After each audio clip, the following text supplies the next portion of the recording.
지금까지 들어온 주요 뉴스 정리하겠습니다. 오늘도 김영민 아나운서와 함께합니다. 어서 오십시오. 네, 점심 먹고 한잔 하면서 듣는 영민한 뉴스 시간입니다. 네, 걱정할 일이 또 터졌습니다. 먼저 지금까지 들어온 배현진 의원이 흉기 피습과 관련한 속보부터 정리할까요?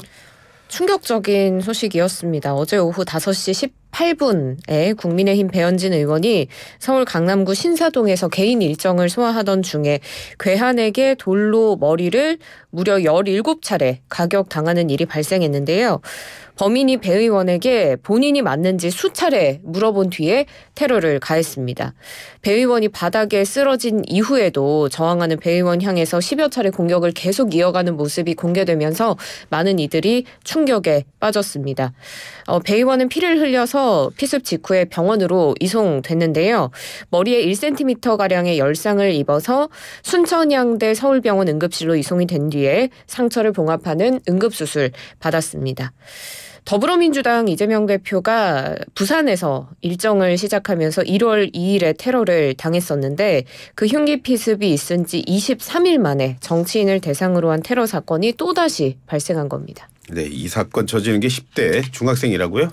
그렇습니다. 이것도 굉장히 충격적이죠. 피의자는 만 14살로 촉법 소년은 아닙니다. 어제 범행 직후에 현행범으로 체포된 피의자 A군으로 칭하겠습니다. 강남경찰서로 연행돼서 늦은 시간까지 조사를 받았는데 경찰은 A군이 아직 미성년자인 점 그리고 건강 상태를 고려해서 응급 입원 조치했다라고 밝혔습니다. 아니 범인이 왜 입원을 하느냐 이런 이야기들이 많아서 설명을 좀 하자면 응급 입원 같은 경우는 정신질환자로 추정되는 사람이 자해를 하거나 타인을 해할 위험이 있어서 사정이 급박한 경우에 3일 이내에 입원시킬 수 있는 그런 제도입니다. A군이 3일 이내로 입원시킬 수 있는 제도고요. A군이 범행에 사용했던 돌을 평소에 외출할 때 가지고 다니는 돌이었다고 합니다. 범행 전에 A군은 연예인이 많이 다니는 미용실에서 사인을 받으려고 기다리다가 배 의원을 만나서 우발적으로 범행했다라고 주장하고 있는 것으로 전해졌습니다. 네. 응급 입원 제도가 있다는 거 이번에 처음 하신 분들도 참 많았을 겁니다. 자, 여야 또 대통령실 지금 다 우려의 목소리를 내고 있다고요? 그렇습니다. 대통령실은 충격적인 테러다. 철저한 진상규명과 엄정한 조사가 필요하다라고 강도 높게 이야기를 했고요. 그리고 국민의힘 한동훈 비대위원장 어제 병원을 바로 찾기도 했습니다. 배 의원이 이렇게 테러범에게 피습을 당했는데 절대 일어나서는 안 되는 일이 일어났고 진상을 명확하게 밝혀서 범인을 엄벌해야 한다라고 촉구했습니다. 테러의 당사자이기도 했던 민주당 이재명 대표도 자신의 소셜미디어에 글을 올렸습니다. 믿을 수 없는 사건에 상처가 저릿해 온다라면서 어떠한 정치 테러도 용납돼서는 안 된다. 철저하고 단호하게 대응해야 한다라고 배 의원에도 쾌유를 빌기도 했습니다. 네, 이제 정치권 현안 좀 살펴보겠습니다. 김경률 국민의힘 비대위원이 도이치모터 사건은 더 밝혀질 게 없다 그런 말을 했어요. 네, 맞습니다. 김경률 비대위원이 어제 비대위 회의에서 밝힌 내용이죠. 이재명 민주당 대표의 피습 사건과 송영길 전 민주당 대표의 돈봉투 사건 그리고 도이치모터스 주가 조작 사건 이 세 가지 사건의 공통점이 더 이상 밝혀질 게 없다는 것이다 이런 말을 했습니다.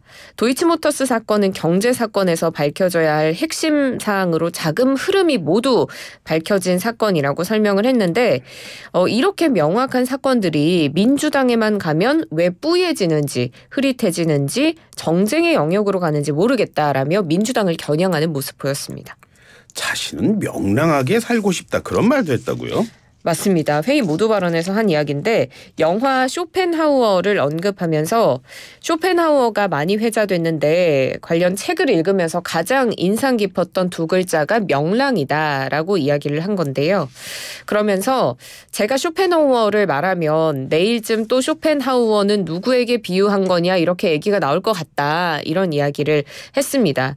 이게 앞서서 김 비대위원이 김 여사의 명품 가방 수수 의혹 관련해서 프랑스 왕비인 마리 앙투아네트를 거론했다가 대통령실에서 선을 넘었다 이런 반응이 나온 것을 떠올리면서 다시 이 이야기를 한 걸로 보입니다. 예.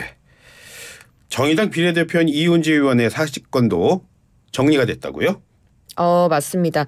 그러니까 국회 본회의를 사직건이 통과를 한 건데 예. 공직선거법, 정치자금법 위반 혐의로 항소심에서 당선 무효형 선고를 받았죠. 비례대표 정의당 이은주 의원이 국회의원 사직을 했고 이 건이 어제 본회의에서 가결이 된 겁니다. 이 의원이 공사 노조원 77명으로부터 정치자금 312만 원을 기부받은 혐의를 받고 있는데 공직선거법상 국회의원이 선거법 위반 혐의로 벌금 100만 원 이상의 형을 받으면 당선이 무효가 됩니다. 국회 본회의에서 이 사직건이 총 투표수 264표 중에 찬성 179표, 반대 76표, 기권 9표로 가결됐습니다. 사직이 확정됨에 따라서 정의당의 비례대표 의원직은 양경규 전 민주노총 부위원장에게 승계됩니다. 예. 국회의원직 내려놓기가 참 힘들 텐데 이 의원은 사직건이 통과된 뒤에 뭐라고 그러던가요? 신상 발언을 통해서 저는 정의당의 비례대표 국회의원으로서 당에 조금이라도 누를 끼치지 않기 위해서 정치적, 도의적 책임을 다하는 게 마땅하다 이런 판단에 따라 의원직을 사퇴하고자 한다라고 밝혔습니다. 그러면서 죄송하다는 입장을 밝혔는데 성원해 주신 시민 여러분께 죄송할 따름이라고 했습니다. 정의당도 입장을 냈습니다. 이 의원의 결단 존중하겠다라고 밝히면서도 이건 당내 경선 과정에서 불가피하게 발생된 사건이라고 해명을 했습니다. 입법 환경의 미비로 인한 문제를 함께 해결하지 못하고 사퇴하는 상황 막아내지 못해서 역시 정의당도 죄송스러운 마음이라고 밝혔습니다. 물론 여의도 정가에서는 지금 의석수를 지키기 위한 꼼수다 그런 지적도 있죠? 맞습니다. 이 의원이 당선 무효형, 지금은 이제 항소심형이었는데 이게 대법원에서도 유지되면 정의당이 한 석을 잃게 됩니다. 4월 총선의 정당 기호 1번, 2번, 3번 이게 후보 등록 마감일을 기준으로 원내 의석수에 따라 결정이 되는데요. 예. 지금 제3지대 정당들이 연대하면서 현역 의석수 계속 채워지고 있는데 정의당이 한 석을 잃게 되면 기호 3번을 지키기가 어려워지는 그런 상황에 직면할 수 있습니다. 그래서 이 의원은 정의당의 의석수가 줄어들지 않도록 하기 위해서 선제적으로 사퇴한 것으로 보이고 여기에 대한 비판 여론도 있습니다. 예. 어제 이 시간에 김용민 아나운서가요. 좀 여야가 좀 협의하고 있다 그런 얘기를 하기도 했는데 하지만 결국 50인 미만 중대재해처벌법 유예안 이게 본회의에 상정조차 되지도 않았다고요? 맞습니다. 결국은 여야가 합의를 못했고 제가 어제도 못할 것이다라고까지는 얘기를 했는데 상정이 되지 못했습니다. 어제 국회 본회의장에서 유예 법안 처리 무산됐고요. 그래서 27일 내일부터 이 50인 미만 사업장에도 중대재해법 적용 대상 됩니다. 사업장에서 근로자가 사망하거나 부상 질병자가 10명 이상 나오면 사업주나 경영 책임자가 형사처벌을 받게 되는 그런 법입니다. 국민의힘과 정부는 본회의 개의 전까지도 아직은 시기상조다라면서 더불어민주당을 압박했지만 더불어민주당은 산업안전보건청 설치를 아주 핵심 조건으로 내걸었는데 여기에 여야가 합의가 되지 않으면서 민주당은 오히려 여당과 정부의 책임을 돌리는 모습이었습니다. 하지만 확대 적용이 된 이후에도 유예 방법을 찾을 수는 있을 것으로 보입니다. 민주당은 1월 임시회 기간 마지막 본회의가 열리는 다음 달 1일까지는 논의를 이어갈 수 있다는 입장입니다. 오전에 보니까 이와 관련해서 윤석열 대통령이 입장을 내놓은 것 같은데요. 맞습니다.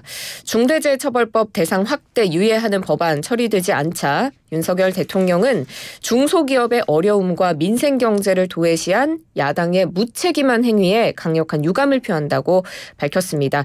책임은 야당으로 돌린 건데요. 그러면서 윤석열 대통령은 모든 관계부처에게 중대재해처벌법 시행에 따른 산업 현장의 혼란과 부작용 최소화하라고 지시했고요. 특히 생존의 위협을 받는 영세기업에 필요한 지원 조치 강구하라라고 강조했습니다. 예, 이제 마지막 소식 살펴보도록 하겠습니다. 당장 내일 첫자부터 기후 동행 카드 이용이 가능하다는 얘기를 들었습니다. 이거 어떻게 또 어디서 쓸 수 있는 건지 한번 우리도 정리해 볼까요? 네, 일단은 제가 자랑 겸 하자면 저도 샀습니다. 저도 기후동행 카드 모바일로 샀습니다. 자랑 먼저 하고 시작을 하고요. 이게 6만 원대의 가격을 내면 지하철, 마을버스, 공공자전거인 따릉이 카드처럼 서울 내의 대중교통 수단을 무제한 이용할 수 있는 그런 카드거든요. 예. 기후동행 카드가 지난 23일에 판매 시작이 됐고 내일 새벽 4시 벌써 첫 차부터 사용이 가능한데 예. 저는 23일 12시 땡 기다렸다가 바로 샀습니다. 예. 따릉이를 이용하느냐 여부에 따라서 6만 5천 원권과 6만 2천 원권 이렇게 두 개의 종류로 나뉘는데요. 예. 서울 지역 내의 지하철 그리고 심야버스까지 포함해서 서울시 면허인 시내 마을버스 그리고 따릉이까지 이용을 할 수 있고 예. 신분당선이나 타 시도의 면허버스, 광역버스는 제외가 됩니다. 예. 그래서 서울에서 지하철을 탑승했더라도 서울을 벗어난 역에서는 이 기후동행 카드를 태그해서는 하차할 수가 없고요. 예. 이럴 경우에는 하차역에서 역무원을 따로 호출해서 별도의 요금을 추가 납부하는 방식으로 이루어집니다. 용무원들 바쁘겠는데요. 그럴 것 같습니다. 혼란도 좀 있어 보이고요. 예, 예. 저도 대중교통을 계속 이용을 하고 있는데 제가 이 기후 동행 카드가 없다는 거 서울에 안 산다는 그런 얘기가 되겠죠. 예. 그런데 진짜 기후 동행 카드 이게 인기가 상당하다고요? 맞습니다. 저조차도 이렇게 바로 구매를 할 만큼 굉장히 인기가 많은데요. 대중교통 무제한 이용권이기 때문에 판매 개시 첫날에는 6만 2천 장이 판매가 됐고요. 예. 그 다음 날인 24일에는 더 판매가 되어서 누적 판매량 10만 장을 넘겼습니다. 오늘 서울시가 이 판매량을 공개했는데요. 23일, 24일 이틀간 지하철 역사 그리고 인근 편의점에서 기후동행 카드를 판매해서 거기에서 구매한 실물 카드가 6만 5,758장이고 저처럼 모바일 카드를 구매한 사람은 3만 4,914명, 예. 14장 판매가 됐습니다. 그래서 총 10만 6,702장이 판매됐습니다. 아직 구매하지 못한 분들을 위해서 말씀을 드리면 실물 카드는 서울교통공사 1호선에서 8호선 전체 중에 고객 안전실 또 역사 주변 편의점에서 구매를 하실 수 있고요. 모바일 카드의 경우에는 모바일 티머니 앱을 통해서 발급과 충전 모두 가능합니다. 해보셨으니까 아시겠지만 어렵지는 않으신 거죠? 굉장히 쉽고요. 예. 현금 영수증 처리까지 가능합니다. 예. 이렇게 어떻게든지 한 푼이라도 더 아끼려고 하는 게 우리 서민들이고 또 우리 시민들입니다. 그런 마음 좀 많이 알아주셨으면 고맙다는 이런 생각이 좀 드네요. 자, 이번 한 주도 수고하셨고요. 주말 휴일 잘 보내시고요. 고맙습니다. 고맙습니다. 예, 지금까지 김영민 아나운서와 함께했습니다.